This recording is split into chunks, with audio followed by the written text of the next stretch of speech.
Aujourd'hui, on va parler de Make. Je vais te faire une présentation générale de tout ce qu'on peut faire avec. Alors, c'est quoi déjà? C'est sur un site internet. C'est un outil d'automatisation. Pour le résumer de la plus simple des manières, en fait, on s'en sert quand on a des tâches récurrentes à faire globalement sur internet et tout, et qu'on peut les confier à une sorte de robot. En vrai, tu sais, en physique, on a les robots qui nous remplacent dans les usines, etc.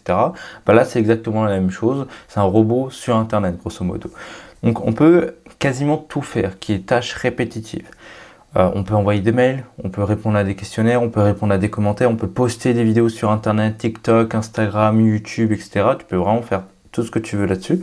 Tu peux voilà, parler à des gens, avoir comme une sorte de chatbot directement avec ça, tu peux très bien le faire. Tu peux gérer tes dossiers, tu peux gérer du coup tous tes fichiers Excel, etc. Donc ça, c'est vraiment très utile dès que tu as des tâches qui sont chiantes à faire. Alors évidemment, il y a plein de paramètres à faire et tout, ça commence à être un petit peu compliqué.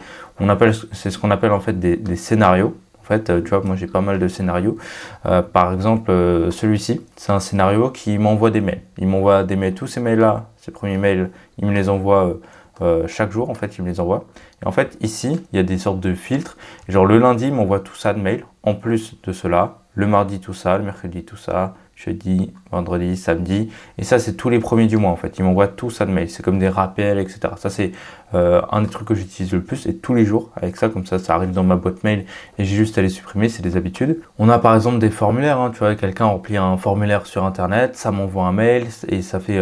tu vois, là, il y a l'attente. Il y a aussi ChatGPT qui peut rentrer dedans et faire pas mal de trucs avec. Je l'utilisais aussi pour créer des articles de blog et on peut aussi les poster directement. Donc ça, c'est toute une série de prompts ChatGPT pour m'aider à créer des articles de blog. Je peux aussi les poster, tu vois, et les référencer directement, les balancer sur LinkedIn, etc., Twitter, sur la Google Search Console. Tu peux faire vraiment énormément de choses. Tu peux détecter des nouveaux articles de blog qui sortent et tout. Enfin bref.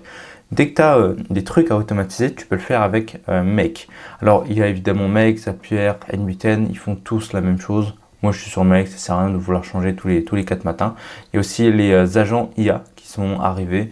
En gros, c'est des automatisations beaucoup plus poussées, beaucoup plus profondes qui correspondent à tout un écosystème. Par exemple, tu envoies un message sur WhatsApp, tu lui dis bah, fais-moi ça. Il va regarder un petit peu dans tout ce que tu lui as donné comme fichier, comme contact, comme accès, ce qu'il peut faire. Et il va réfléchir un peu plus différemment que les scénarios. Les scénarios, c'est juste, il a une tâche et il le fait. Il ne cherche pas à aller plus loin que ça. Mais ça te permet vraiment d'économiser des dizaines, voire des centaines d'heures suivant un petit peu toutes tes automatisations. Tu vois, moi, par exemple, là, il détectait sur cette automatisation qu'il y a une nouvelle vidéo qui est sortie sur une chaîne YouTube précise. Il prend cette vidéo, il fait un petit résumé avec ChatGPT, il crée un post sur LinkedIn et il crée un post sur Twitter. Donc, tout ça automatiquement. J'ai pu faire la publicité de mon côté et tout. Là, il pouvait, voilà, publication, ça publiait des vidéos automatiquement. Donc, ça prenait sur un Google Drive, ça l'en téléchargeait un. Ça crée du coup tout ce qui est le titre et les tags de la vidéo YouTube, ça la publicité YouTube, ça supprime le fichier du Drive et ensuite ça l'ajoute dans un Google Sheet pour me dire voilà ce qu'on a fait aujourd'hui.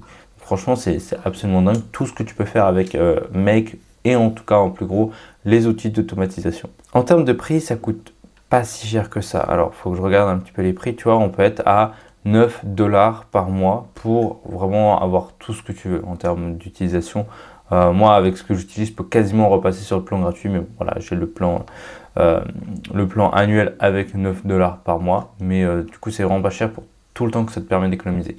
Si ça te permet d'économiser 1 heure par jour, bah, tu es déjà rentable en une seule journée, parce que du coup, bah, y a des trucs que tu peux faire moins faire et du coup bah voilà, t'économises du temps. Donc voilà mec, je vais faire pas mal de petites vidéos sur ma chaîne YouTube pour te présenter ça en détail et plus loin dans les trucs, mais si ça t'intéresse, tu as le lien qu'il y a dans la description. C'est un lien avec de temps en temps il y a des réductions, donc tu vas payer moins cher ton abonnement annuel et tout. Donc voilà, je te fais de gros bisous et à très vite.